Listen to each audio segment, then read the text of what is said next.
So we need to talk about a recent 9-0 unanimous ruling by the Supreme Court involving the Fourth Amendment's protections against unreasonable searches and seizures, violations of the Fourth Amendment, and also law enforcement excessive force and when it implicates the Fourth Amendment rights. So let's break down what is happening now after that critical ruling.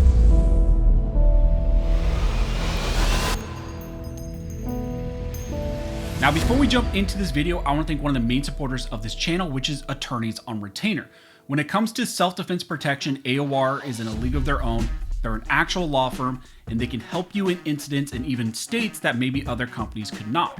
And one of the really cool things about AOR is right now, they've expanded their coverage. They have a ton of different benefits that are available to you guys, like civil liability protection, red flag law coverage, expungement coverage, and a lot of other benefits that you can get if you sign up this year as well. So if you're interested in one of the best programs, in my opinion, check out AOR using the links down below. And if you use my code ARMSCHOLAR, you can save some money on the individual sign up plan and then also the family plan if you want to get the family plan. As I mentioned in the intro, in this video, we're going to be discussing a recent 9-0 unanimous ruling issued by the Supreme Court.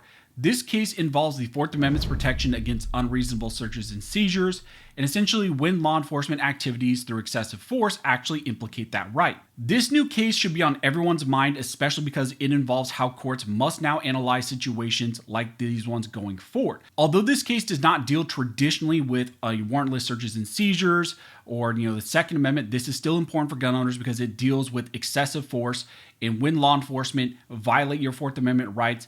And also, we've seen this become really important for lawful gun owners because of a lot of horrible interactions that lawful gun owners have with law enforcement, ATF agents, and other federal agencies. This analysis by the Supreme Court directly impacts these types of situations in those type of lawsuits. And essentially, when could you win a lawsuit against a law enforcement officer if they engage in wrongful acts that violate your Fourth Amendment rights? Now, the facts surrounding this case are as follows. Roberto Felix Jr., a law enforcement officer, pulled over an individual, Ashton Barnes, who was suspected of toll violations. So the reason for the stop was toll violations. I believe some cameras there in the Texas area, flagged his vehicle for toll violations. So that's why he was pulled over. Now, when interacting with Mr. Barnes, Officer Felix told him to exit the vehicle, and then Barnes opened his door and acted like he was going to exit the vehicle, but then he attempted to drive away. Now, reacting in a split second, the officer there decided to jump on the floorboard or the ledge of the car there because the door was open as the vehicle was driving away. He then decided, and again, in about a 2-second span, to fire 2 shots at Barnes as the car was driving away. Barnes was fatally hit, but he was able to stop the vehicle, put it in park, but eventually he passed away because of those gunshot wounds. In response to this situation, Barnes' mother and father sued Officer Felix on behalf of the individual there, Ashton Barnes, alleging that the officer violated his Fourth Amendment rights against excessive force. Now, on review, the district court granted a summary judgment motion in favor of the police officer, applying the Fifth Circuit's moment of threat rule. Now, this eventually made it to the Fifth Circuit Court of Appeals, who eventually affirmed the ruling of the lower court, explaining that the moment of threat rule requires asking only whether an officer was in danger at the moment of the threat that resulted in his use of deadly force. And under that rule, events leading up to the shooting are not relevant and cannot be considered. They claim that here the precise moment of threat was the 2 seconds when Officer Felix was clinging to the moving vehicle and decided to essentially stop Barnes from escaping and deciding to shoot him. They claim that because Officer Felix could then have reasonably believed that his life was in danger, the Fifth Circuit panel held essentially that the shooting was lawful. Now, this case eventually made its way to the United States Supreme Court, and the question that they had to answer is whether the court should apply the moment of threat doctrine or something else when evaluating these types of Fourth Amendment claims. And on review, a 9-0 unanimous Supreme Court held that a claim that a law enforcement officer used excessive force during a stop or arrest is analyzed under the Fourth Amendment, which requires that the force deployed be objectively reasonable from the perspective of a reasonable officer at the scene. The inquiry into the reasonableness of the officer's force requires analyzing the totality of the circumstances. That analysis demands careful attention to the facts and circumstances relating to the incident. So in this case, the Supreme Court rejected the more limited moment of threat analysis that was put in place by the Fifth Circuit, and instead they applied something known as the totality of the circumstances, and they looked at the reasonableness of the officer's actions in relation to essentially everything that happened. They concluded by pointing out that the court here is not addressing a whole separate question about whether the police officer here in his own, conduct had an actual creation of a dangerous situation and how that factors into the whole reasonableness analysis and the totality of the circumstances analysis. Essentially, they're saying that that is something that they're not going to directly address in this ruling, and they're going to leave that for other lower courts to address. And maybe if the Fifth Circuit wants to look at that, or if that's argued in this case, they could look at that as well. So the main thrust of this 9-0 decision by the Supreme Court was rejecting the more limited scope of analysis applied by the whole moment of threat review. Instead, the Supreme Court says that you have to look at the totality of the circumstances to decide if an officer acted reasonable. Now, there were some concurrences authored by some of the other justices like Kavanaugh, Thomas, and Barrett and Alito, and they all pointed out in the opinions there, the concurrences there, that the type of traffic stops that the officer here engaged in, that those are very dangerous for police officers. A lot of police officers actually have fatal shootings against them because of these type of stops, and it's a bad situation for police officers. And also when individuals like this decide to drive away, that puts them at risk and also the public at risk. So it's kind of a no-win situation, but there are options available to police officers rather than just jumping on the vehicle and shooting the individual. And so based on that, they're saying you need to really look at the totality of the circumstances.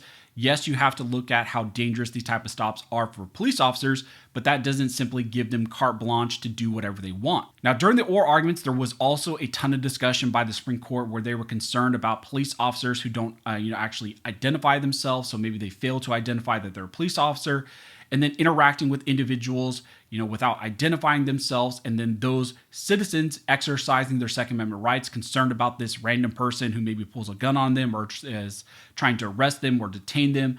What happens then in those situations where someone exercises their Second Amendment rights and actually engages in self-defense? Now, one wrinkle to this is the case is now being opened back up, and the mandate there issued by the Supreme Court is sending this back down to the Fifth Circuit. However, I believe the individual here that's representing Ashton Barnes is his father, and I believe he's doing that pro se, and I believe he's also currently in prison right now. So I see some filings where he's, petitioning the lower court here, the district court, trying to notify them of the Supreme Court's opinion here and that they need to reopen the case. However, essentially what the Supreme Court did is they issued a mandate sending this back down to the Fifth Circuit.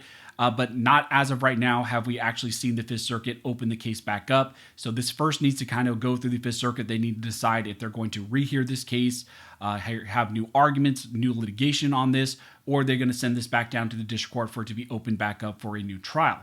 But as of right now, the ball is kind of in the hands of the Fifth Circuit.